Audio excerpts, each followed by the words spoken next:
السلام علیکم ورحمۃ اللہ وبرکاتہ۔ میرے محترم بھائیوں اور دوستوں، اس بات میں کوئی شک نہیں کہ اہل بیت رسول صلی اللہ تعالی علیہ وسلم کے ساتھ محبت کرنا ایمان کا لازمی تقاضا ہے۔ وہ دل کہ جس دل کے اندر اہل بیت رسول کی محبت نہیں ہے، وہ دل تاریکی سے اور اندھیرے سے مملوء ہے، بھرا ہوا ہے، اور اس دل کے اندر ایمان اور ہدایت کی روشنی کبھی نہیں سما سکتی۔ البتہ یہ بات غور طلب ہے کہ اہل بیت کی محبت کی آڑ میں اصحاب رسول صلی اللہ تعالی علیہ وسلم کو ہدف تنقید بنانا یا ان پر انگشت اعتراض اٹھانا، اور بعض اوقات ان سے کسی موقع پر جو کمزوری واقع ہوئی اور وہ کمزوری اللہ نے معاف بھی کر دی، تو اس کمزوری کی بنیاد پر ان کے ایمان کے بارے میں شکوک و شبہات نہیں، بڑے باشگاف الفاظ میں ان کے ایمان کا تمسخر اڑانا اور مضحکہ اڑانا، اس بات کی کوئی گنجائش نہیں۔ آپ نے ملاحظہ فرمایا کہ کل کے خطبے کے اندر حضرت علی رضی اللہ تعالی عنہ نے اپنے ساتھیوں کا جو احوال بیان کیا، وہ ان لوگوں کا اپنا جمع کیا ہوا ہے نہج البلاغہ کی صورت میں، اور حضرت علی رضی اللہ تعالی عنہ کے اس کلام اور خطبہ کے اندر یہ چیز بڑی ہی ابھر کر سامنے آئی کہ انہیں اپنے ساتھیوں سے انتہا درجے کی شکایتیں تھیں، اور وہ کئی مقامات پر ان کے اوپر بہت ہی غصے اور ناراض ہوئے۔ لیکن اس کے باوجود وہ لوگ جو اصحاب رسول صلی اللہ تعالی علیہ وسلم کی چھوٹی موٹی کمزوریوں کو بنیاد بنا کر ان پر اعتراضات کا نزلہ گراتے ہیں اور ان کے ایمانوں کا تمسخر اڑاتے ہیں، ان لوگوں نے کبھی ایسا نہیں کیا کہ نہج البلاغہ کے اندر حضرت علی رضی اللہ تعالی عنہ نے اپنے ساتھیوں کا جو احوال بیان کیا ہے، ان کی جو سرزنش کی ہے، اور ان سے بیزاری اور اکتاہٹ کا جس قدر مظاہرہ کیا ہے، اور حضرت علی رضی اللہ تعالی عنہ نے ان کے کردار سے جس قدر ان کے کردار سے نفرت کا اظہار کیا ہے، کبھی ان چیزوں پر بھی غور کر لیں۔ ہمارا جو ہے نا مدعا وہ یہ ہے، اور ہماری گزارش یہ ہے کہ جس طرح مثلا اصحاب رسول صلی اللہ تعالی علیہ وسلم کا ان کی بعض کمزوریوں کا جو ذکر ہوا قرآن اور حدیث میں، تو اللہ تبارک و تعالیٰ نے ان کو معاف کر دیا، نہ ان پر اس بنیاد پر ان کے ایمان اور اسلام میں شکوک و شبہات کا جو ہے نا وہ پہلو تلاش کرنا چاہیے، اور نہ ہی کسی اور کے بارے میں ایسے حالات طاری ہوتے ہیں، واقعات طاری ہوتے ہیں، کیفیات طاری ہوتی ہیں، اور بعض مقامات پر سخت کلمات جو ہے وہ سامنے آیا کرتے ہیں، لیکن اس بنیاد پر یہ جو رویہ ہے یہ درست نہیں ہے۔ ہماری صرف اتنی گزارش ہے، اور آج کا جو خطبہ ہے یہ خطبہ نمبر 25 ہے نہج البلاغہ کا، اور یہ صفحہ نمبر 149 حضرت علی رضی اللہ تعالی عنہ کا خطبہ ہے۔ اس کے اندر بھی انہوں نے اپنے ساتھیوں کے ساتھ انتہا درجے کی ناراضگی کا اظہار کیا ہے، ہم دعوت فکر یہ دے رہے ہیں کہ جو وقتی یا کوئی عارضی جو ناراضگی ہوتی ہے، غصہ ہوتا ہے، اس غصے کو بنیاد بنا کر اور اس ناراضگی کو بنیاد بنا کر تمسخر کا راستہ اختیار کرنا یہ بالکل درست نہیں ہے، نہ اصحاب رسول کے بارے میں، نہ دیگر اہل ایمان کے بارے میں۔ یہ دیکھیں حضرت علی رضی اللہ تعالی عنہ کا خطبہ نمبر 25، ومن خطبہ اللہ علیہ السلام وقد تواترت علیہ الاخبار باستیلاء اصحاب معاویہ علی البلاد وقدم علیہ عاملہ علی الیمن۔ کہتے ہیں جی حضرت علی رضی اللہ تعالی عنہ کے پاس تواتر کے ساتھ خبریں آئیں، حضرت امیر معاویہ رضی اللہ تعالی عنہ کے ساتھیوں شہروں کے اوپر غالب آ جانے کے متعلق، وقادمہ علیہ عاملہ اور علی الیمن، حضرت علی رضی اللہ تعالی عنہ کی طرف سے یمن کے اوپر جو عاملین انہوں نے مقرر کیے تھے، صرف یمن کے اوپر انہوں نے 2 عامل مقرر کر رکھے تھے، وہ حضرت علی رضی اللہ تعالی عنہ کے پاس آئے، وہما عبید اللہ ابن عباس و سعید بن نمرانہ، اور وہ دونوں عامل جو تھے ان میں سے ایک عبید اللہ بن عباس تھے، یعنی حضرت علی رضی اللہ تعالی عنہ کے چچا زاد بھائی، یہ بھی حضرت علی رضی اللہ تعالی عنہ کی طرف سے عامل تھے، گورنر تھے۔ ان کے بھائی قسم بن عباس کے نام بھی خاطی نہج البلاغہ میں موجود ہے، وہ بھی حضرت علی رضی اللہ تعالی عنہ کی طرف سے ایک علاقے کے اوپر گورنر اور عامل مقرر تھے، اور پھر ان کے تیسرے بھائی عبداللہ بن عباس رضی اللہ تعالی عنہ بھی ایک علاقے کے اوپر حضرت علی کی طرف سے گورنر تھے، اور ان کے بھائی جو ہے فضل بن عباس رضی اللہ تعالی عنہ، یہ چاروں چچا زاد بھائی جو حضرت علی کے تھے، یہ مختلف علاقوں کے گورنر اور عامل تھے۔ اور معبد بن حبیرہ حضرت علی رضی اللہ تعالی عنہ کے داماد، حبیرہ بن معبد، یہ بھی ایک علاقے کے گورنر تھے، اور محمد بن حنفیہ رضی اللہ تعالی عنہ یہ فوجوں کے کمانڈر ان چیف تھے، یعنی انتہائی قریبی اقربا جو تھے وہ حضرت علی رضی اللہ تعالی عنہ کی طرف سے مختلف علاقوں کے اوپر عامل مقرر کیے گئے تھے۔ جو لوگ حضرت عثمان رضی اللہ تعالی عنہ پر اعتراض کرتے ہیں کہ انہوں نے اپنے رشتہ داروں کو جو ہے وہ عہدوں پر فائز کیا، حالانکہ حضرت عثمان رضی اللہ تعالیٰ عنہ کے دور میں ان کے جو رشتہ دار سرکاری عہدوں پر فائز تھے، ان میں سے زیادہ تر حضرت عمر فاروق رضی اللہ تعالیٰ عنہ کے مقرر کیے ہوئے تھے۔ حضرت عثمان نے کسی ایک آدھ رشتہ دار کو کسی عہدے پر فائز کیا ہے۔ دوسری طرف آپ دیکھ رہے ہیں کہ حضرت علی رضی اللہ تعالیٰ عنہ کے 4 چچا زاد بھائی گورنری کے عہدے پر فائز تھے۔ ہم یہ نہیں کہتے کہ انہوں نے غلط کیا ہے، ہم یہ کہتے ہیں کہ اگر یہ شریعت از روئے شریعت غلط ہوتا اور حرام ہوتا تو حضرت علی رضی اللہ تعالیٰ عنہ کبھی ایسا نہ کرتے، اور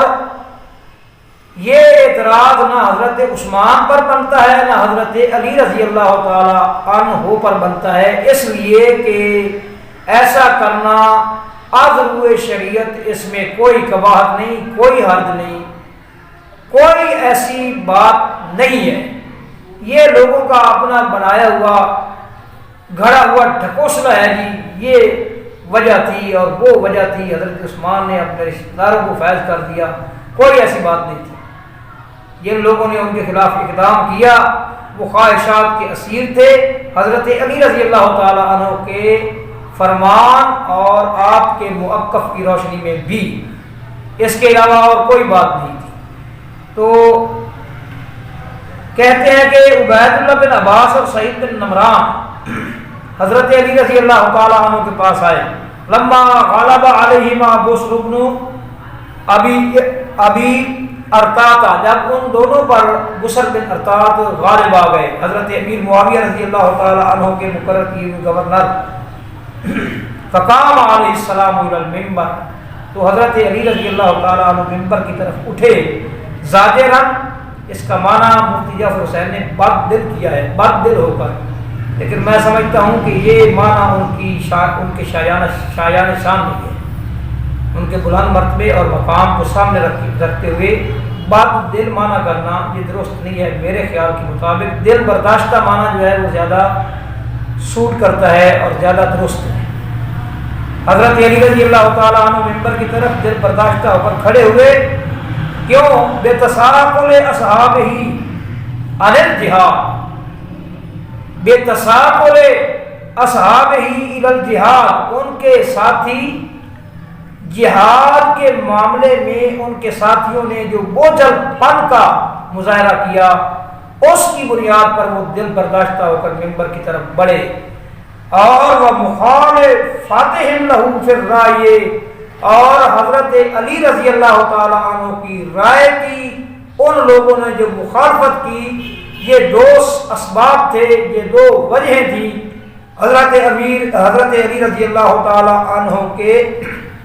دل برداشتہ ہونے کی۔ فقال، تو حضرت علی رضی اللہ تعالی عنہ نے فرمایا، یہ نہج البلاغہ ہے، صفحہ نمبر 149 اور خطبہ نمبر 25۔ فرمایا ما ہی الا الکوفۃ واقبضھا وابسطھا، نہیں ہے وہ مقام یعنی جہاں میں موجود ہوں، مگر یہ وہی کوفہ ہے کہ جس کا بندوبست میرے ہاتھ میں ہے اور جس کے اوپر دست تصرف خود میرا ہے، یہ وہی کوفہ ہے۔ اِلَّمْ تَكُونِي إِلَّا أَنْتَ تَحُبُّ أَعَاصِرُكَ، فرماتے ہیں اے شہر کوفہ، اگر تیرا یہ عالم ہے، یہی عالم رہا کہ مجھ پر آندھیاں چلتی رہیں، یعنی کوفہ میں بیٹھ کر مجھے یہ خبریں مل رہی ہے کہ میرے جو ساتھی ہیں وہ جہاد سے جی چرا رہے ہیں، اور صرف جی نہیں چرا رہے، راہ فرار اختیار کر رہے ہیں، اور وہ میری رائے کی مخالفت کر رہے ہیں، اور اس وجہ سے ان کے جو مد مخالف ہیں وہ ان پر غالب آ رہے ہیں۔ اے اہل کوفہ، اگر تیرے اندر بیٹھ کر مجھ تک یہ خبریں جو ہیں وہ پہنچ رہی ہیں، تو فرمایا فَقَبَّحَكَ اللَّهُ، تو اللہ تبارک و تعالیٰ تجھے غارت کرے، میں یعنی ایسی خبروں کو سننے کا متحمل نہیں ہوں۔ میرے ساتھیوں اور جہاد سے جی چرائیں، میرے ساتھیوں اور میری نافرمانی کریں، میری رائے کی مخالفت کریں، ایسی خبریں، اور پھر ان گناہوں اور ان غلطیوں کی وجہ سے وہ مد مخالف کے سامنے سر نگو ہو جائیں اور مغلوب ہو جائیں، تو یہ میرے لیے بڑی پریشان کن خبریں ہیں۔ اے شہر کوفہ، اللہ کرے تو غارت ہو جائے۔ اور پھر فتمثل بقول الشاعر، بطور تمثیل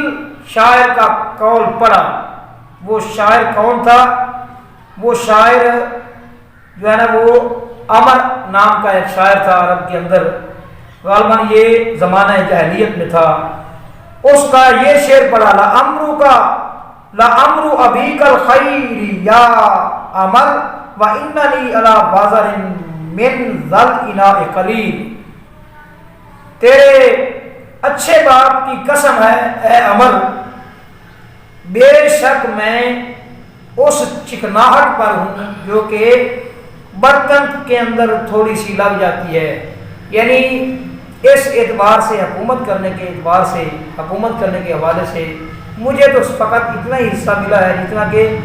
سالن کے ختم ہونے کے بعد برتن کے اندر چکناہٹ رہ جاتی ہے، بس اتنا ہی مجھے اس میں حصہ ملا ہے۔ اور فرماتے ہیں ثم قال علیہ السلام، پھر حضرت علی رضی اللہ تعالی عنہ نے فرمایا امبیت بصرا قد اطلع الجنہ وانی واللہ لاظنها ان هؤلاء، مجھے یہ خبر دی گئی ہے کہ بصر بن ارتاد جو ہے وہ یمن کے اوپر چھا چکا ہے، غالب آ گیا ہے، اور بے شک میں اللہ کی قسم لاظن، میں یہ گمان کرتا ہوں ان هؤلاء القوم، کہ یہ جو قوم ہے، یہ جو لوگ ہیں ہمارے مد مخالف، سیدالون منکم، یہ تم سے یہ امر خلافت چھین لیں گے۔ کیوں؟ امر خلافت کے چھن جانے میں کیا فقط ان کا زور و غلبہ ہوگا یا کوئی اور بھی وجہ ہوگی؟ نہیں، حضرت علی رضی اللہ تعالیٰ عنہ فرماتے ہیں بے اجتماعہم علی باطلہم، غلطی پر ہونے کے باوجود جو ان کے اندر اتفاق پایا جاتا ہے اس بنا پر تفرقکم عن حقکم، اور تمہارا اپنے حق سے منتشر ہو جانا، تمہارا اپنے حق سے منتشر ہو جانا جو ہے یہ اسباب بنیں گے ان کے غالب آنے کے۔ یعنی وہ غلطی پر ہونے کے باوجود متفق ہیں اور تم حق پر ہونے کے باوجود پراگندہ اور منتشر ہو تمہارے اس انتشار کی وجہ سے۔ اور فرمایا وَبِمَعْصِيَتِكُمْ إِمَامِكُمْ، اور اپنے امام کی نافرمانی کرنے کی وجہ سے۔ میرے اللہ یہ کیا ماجرا ہے؟ اگر اصحاب رسول سے کسی موقع پر وہ درہ والوں سے غلطی ہو گئی تو ان لوگوں نے گالیوں اور دشنام ترازیوں سے کتابوں کے صفحات بھر دیے کہ انہوں نے نبی کریم صلی اللہ علیہ وسلم کی نافرمانی کی، دیکھیں جی وہ انہوں نے اس طرح کیا، انہوں نے اس طرح کیا، انہوں نے تو اس طرح کیا، یہ چیزیں تمہیں کیوں نہیں نظر آتی؟ حضرت علی رضی اللہ تعالیٰ عنہ فرما رہے ہیں اور ان چیزوں کے باوجود تم ان لوگوں کو اپنا سرتاج اور سرخیر مانتے ہو۔ حضرت علی رضی اللہ تعالیٰ عنہ فرماتے ہیں وَبِمَعْصِيَتِكُمْ إِمَامُكُمْ فِي الْحَقِّ، حق کے معاملے میں جو تمہارا امام ہے اس کی نافرمانی کرنے کی وجہ سے تمہارا مد مقابل تم پر غالب آئے گا۔ اس کے اندر فقط اس کا سارا کردار نہیں ہوگا بلکہ تمہاری طرف سے بھی اس کے اس غالب آنے میں تمہارا بھی بڑا ہاتھ ہوگا۔ وہ اب غلطی پر ہونے کے باوجود متفق ہیں اور تم حق پر ہونے کے باوجود منتشر ہو۔ صرف منتشر نہیں ہو، تم اپنے امام کی نافرمانی کرتے ہو، تم اپنے امام کے نافرمان ہو۔ پیچھے وہ بتا چکے ہیں کہ تمہارا جو ہے وہ تم جہاد سے راہ فرار اختیار کر گئے ہو اور تم جہاد کے معاملہ میں بوجھل ہو چکے ہو، اور فرمایا کہ تم یہ دیکھیں پیچھے کہ تم نہ صرف جہاد کے معاملے میں بوجھل ہو چکے ہو بلکہ رائے میں میری مخالفت کرتے ہو، میری رائے کی مخالفت کرتے ہو، اور یہاں فرمایا کہ تم میری نافرمانی کرتے ہو، تم میرے نافرمان ہو۔ وَطَاعَتِهِمْ إِمَامَهُمْ فِي الْبَاطِلِ، اور وہ لوگ جو ہیں وہ اپنے امام کی اطاعت کرتے ہیں باوجود غلطی پر ہونے کے،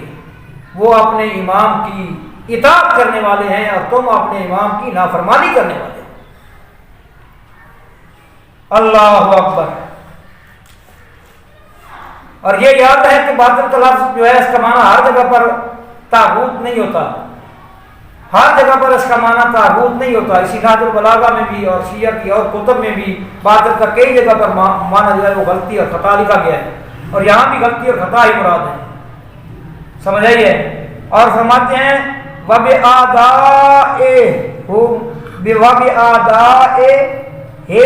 امانتا مل امانتا، ان کا اپنے الا صاحبہم، ان کا جو صاحب ہے نا، جو ان کا اس وقت جو سپہ سالار ہے، وہ اپنی امانتیں اپنے سپہ سالار پہ سپرد کرتے ہیں، اس وجہ سے وہ مضبوط ہیں، ان کو کوئی خطرہ نہیں، لیکن تمہیں بہت خطرے ہیں۔ کیوں؟ وہ امانتیں اپنے صاحب کے حوالے کرتے ہیں، وہ خیانتکم، اور تم امانتوں میں خیانتیں کرتے ہو،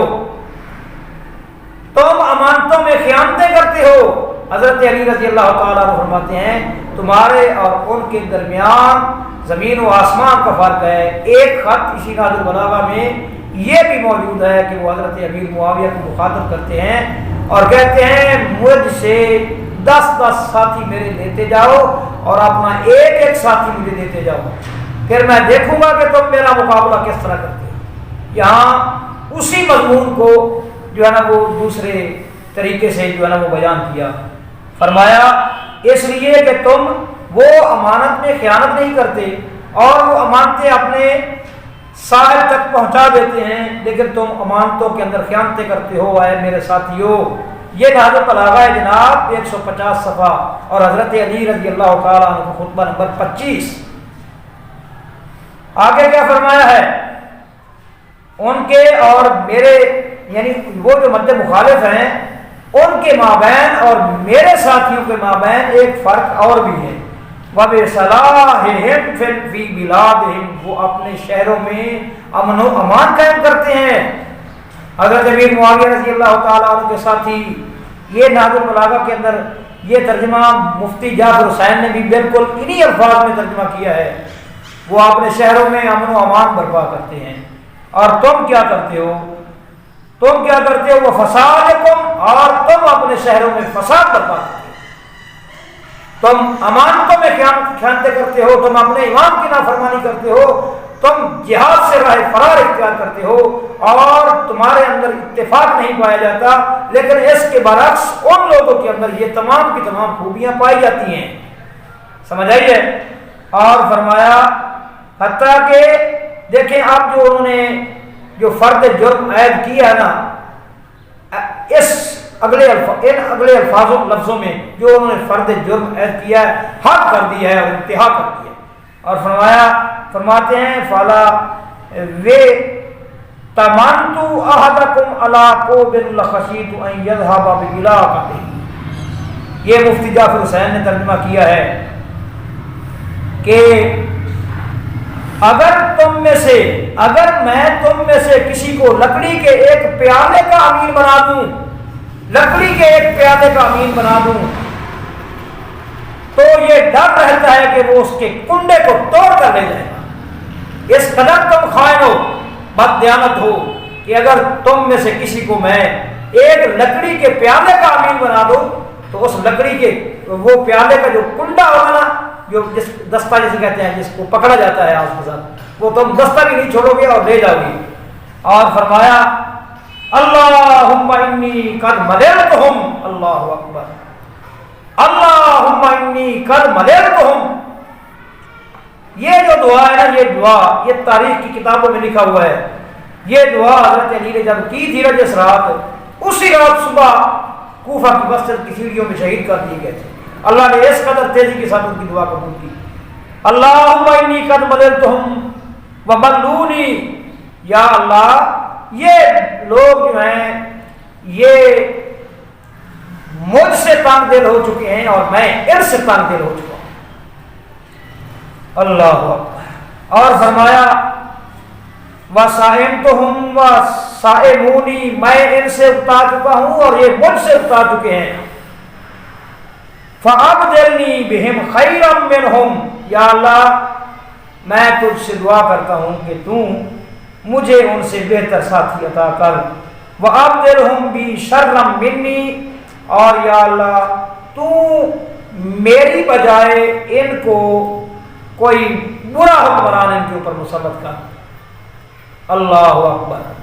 ایک طرف اپنے لیے دعا کر رہے ہیں کہ مجھے ان سے بہتر ساتھی عطا کر، اور ان کے خلاف بد دعا کر رہے ہیں کہ جو ہے نا ان کے اوپر یا اللہ تو کوئی برا حکمران مسلط کر۔ اللہم مخ قلوبہم کما یماخ البر، یا اللہ تو ان کے دلوں کو پگھلا کر رکھ دے۔